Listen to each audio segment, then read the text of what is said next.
Hello বন্ধুরা, চিরসখা ধারাবাহিকের আগামী পর্বে আমরা দেখতে পাবো যে মিঠিল বলল, কথা বোঝার চেষ্টা করো কৃষাণু। ধরো আজ তুমি ওকে ফিরিয়ে নিয়ে গেলে, তারপর 1 মাস পর কোনো ঘটনা ঘটলো, তখন তুমি আবারও অবিশ্বাস করলে, তখন কি ও আবার এই বাড়িতে ফিরে আসবে? সারা জীবন শাটেল কাকের মতো মিঠি কি এটাই করতে থাকবে? এটা তো আমি বলতে পারবো না, কারণ যে অন্যায় করেছি তারপর আমি গ্যারেন্টি দিতে পারবো না যে এ ধরনের কাজ ভবিষ্যতে আমি করব না। আমাকে একটু বিশ্বাস করো তোমরা। সে ট্রাস্টটুকু করো আমার উপর। সে ট্রাস্ট করার মতন কোনো কাজ করনি কৃষাণু। বিয়ে করে বউকে বাড়ি নিয়ে গেলেই কয়েক ঘন্টার পর আমাদের মেয়েকে আমাদের বাড়িতে ফেরত পাঠিয়ে দিলে এটা কতটা আমার বোনের উপর সাইকোলজি সেটা বুঝতে পারছো?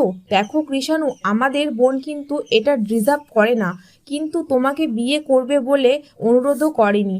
আমি ওকে প্রপোজ করেছিলাম, আমি চেয়েছিলাম স্যার আপনি কিছু বলবেন না। আমি কি বলবো? তোমরা যদি যেটা চাও দুজনে একসঙ্গে থাকবে, আমরা খুব খুশি হব। আর তোমরা ঠিক করো তোমরা থাকবে কি না, সেটাও মেনে নেব। আন্টি আপনি কৃষাণু যখন অপমান করেছিলে আমার মেয়েকে, তখন কি আমাকে জিজ্ঞাসা করে করেছিলে অপমান? তাহলে এখন তুমি আমার সঙ্গে কেন আলোচনা করতে চাইছো বলো? কৃষাণু তুমি চাইলেই তুমি আমাকে ডিভোর্স দিয়ে দিতে পারো।